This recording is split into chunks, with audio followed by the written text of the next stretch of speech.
Podemos dizer que Deus fez essa terra não apenas como um hobby, mas também porque Ele queria fazer almas perfeitas que evoluíssem de volta para Ele. Ele os enviou o manto da ilusão, ou Maia, mas dotados de liberdade. E esse é o maior dom de Deus. Ele não negou à humanidade a livre escolha que Ele mesmo tem.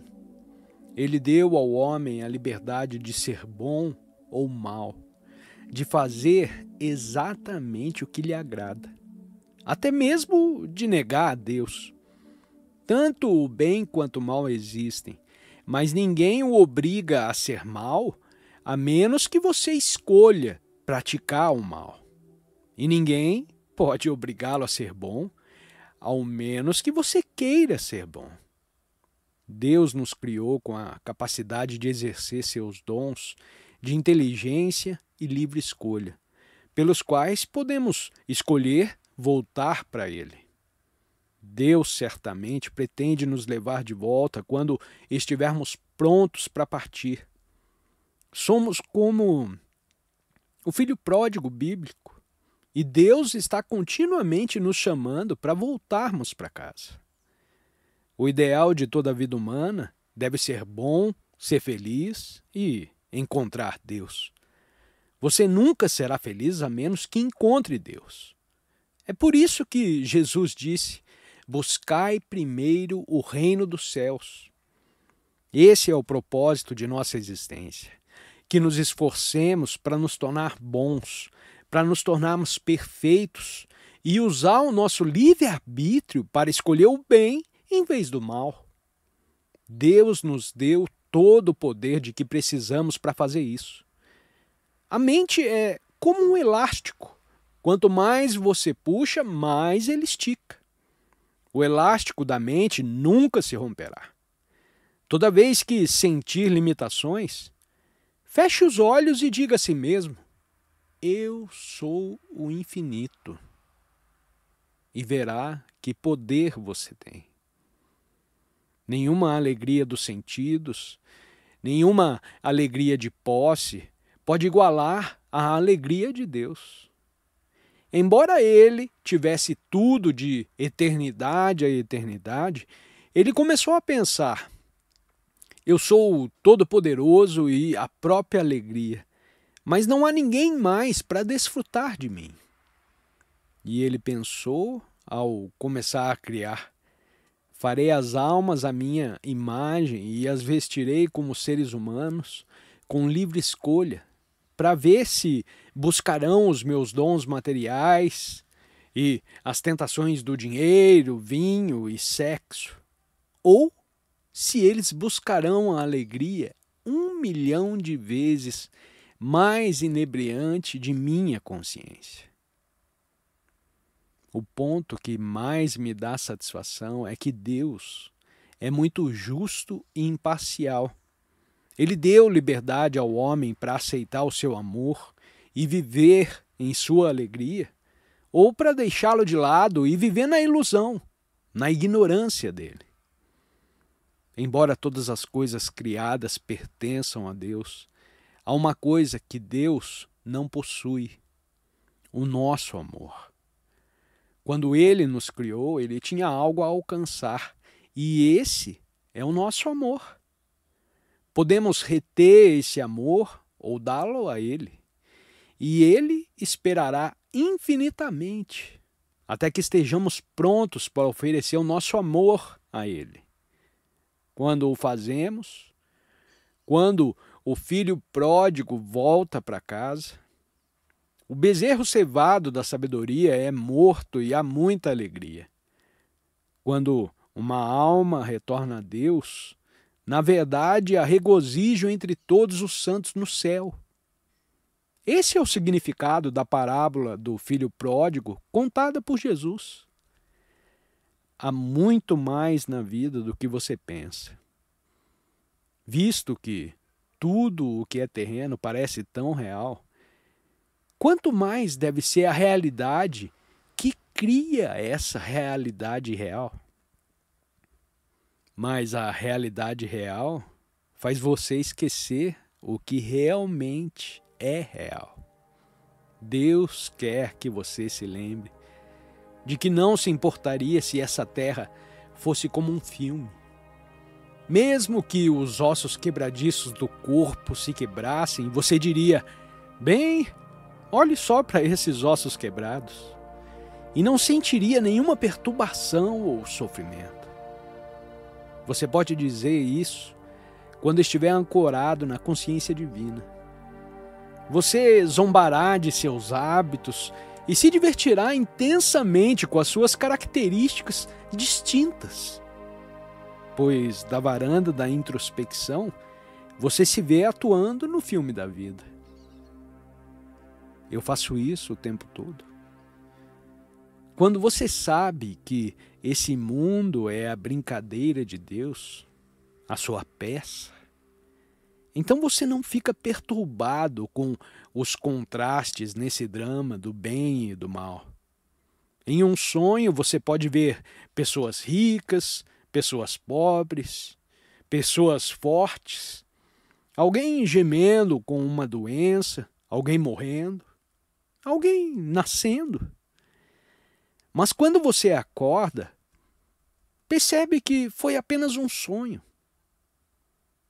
Esse universo é o sonho de Deus. E quando lhe pergunto, por que não sonha apenas belos sonhos? Por que sua peça deve ser repleta de pesadelos?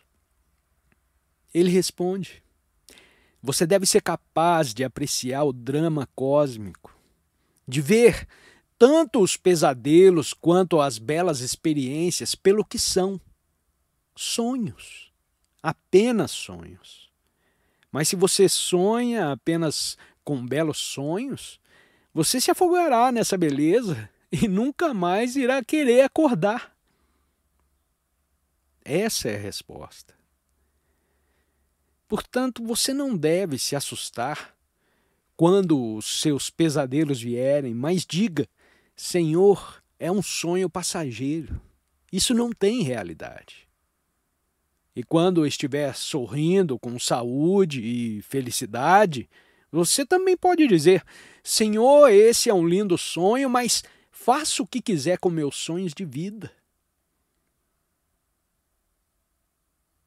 Quando você não é tocado pelos pesadelos da doença, sofrimento e preocupações, e nem preso pelos belos sonhos, então Deus te diz: acorde, filho.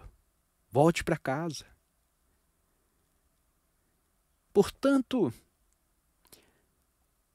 observe esse universo como uma peça de teatro, como fazem os mestres que estão despertos em Deus. Eles estão muito interessados nessas almas que tentam escapar desse sonho.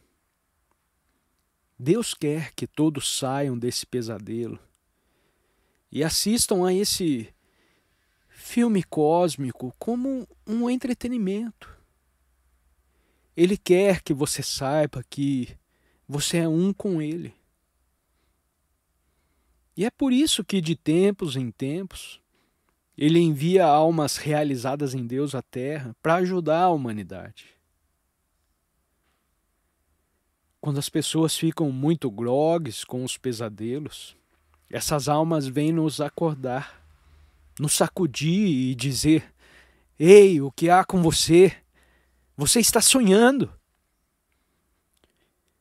E você grita: não, não, a minha perna está quebrada. Ou então, eu estou sofrendo com uma doença. Ou então, eu estou afogado na pobreza. Mas quando pelas bênçãos dos grandes você abre os olhos, você vê que é um sonho.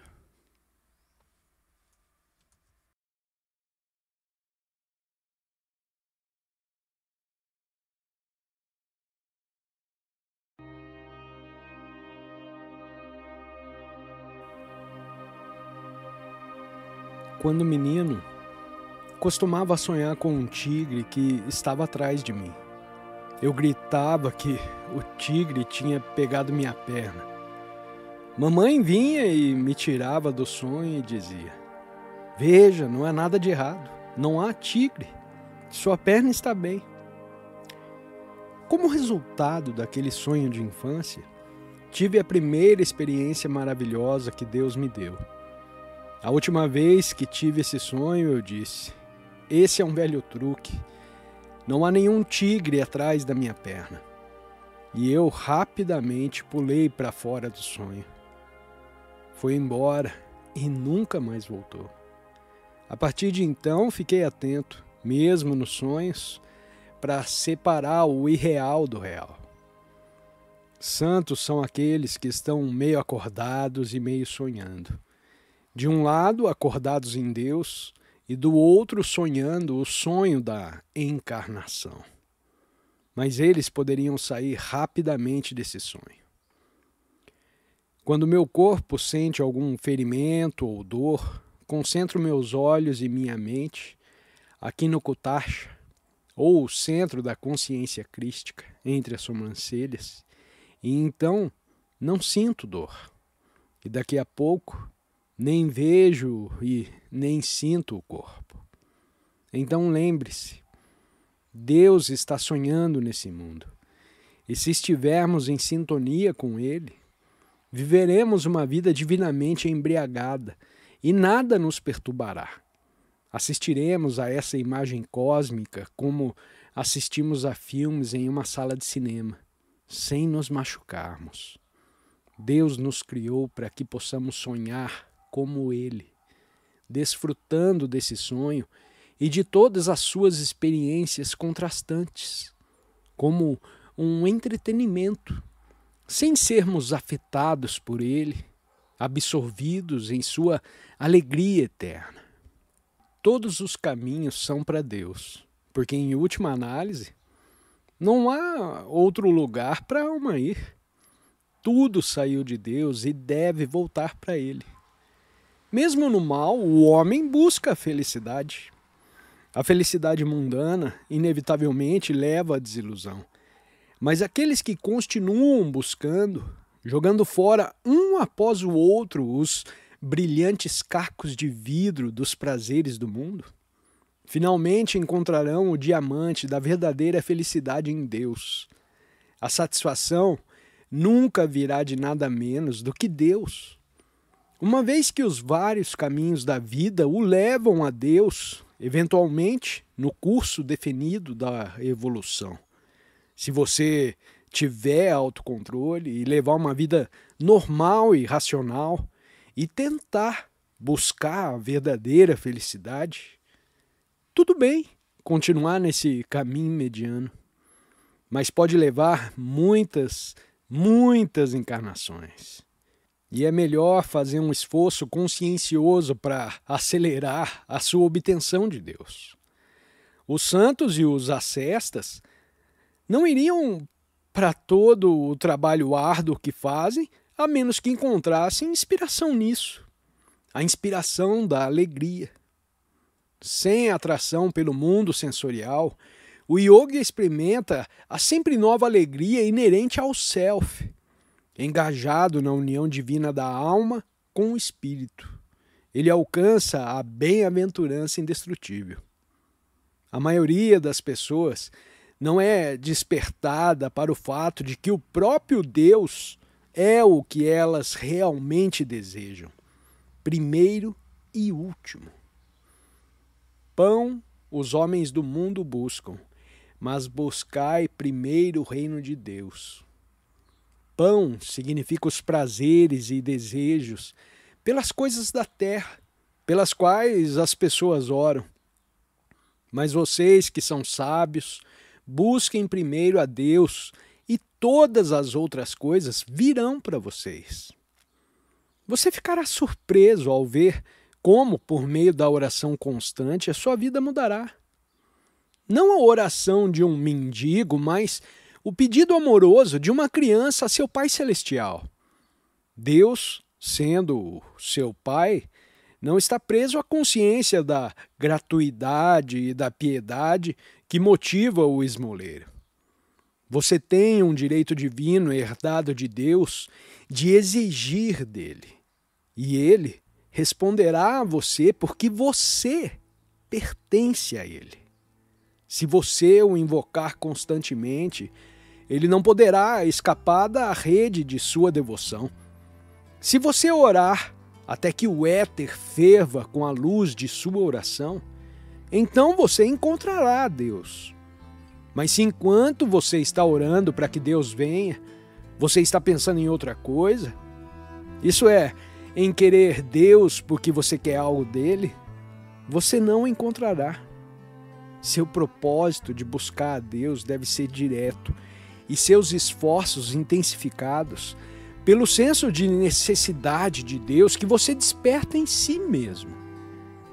Você confia em si mesmo mais do que em Deus. E, no entanto, sabe que, em última análise, não pode respirar, andar ou se mover sem a força motriz de sua presença no cérebro, no coração, nas células do corpo. Só porque você se acostumou a depender da comida, do ar e da luz do sol, você acha que essas coisas externas sustentam a sua vida. É uma ilusão pensar assim. Você depende diretamente do poder único de Deus, porque Ele é o Todo Supremo.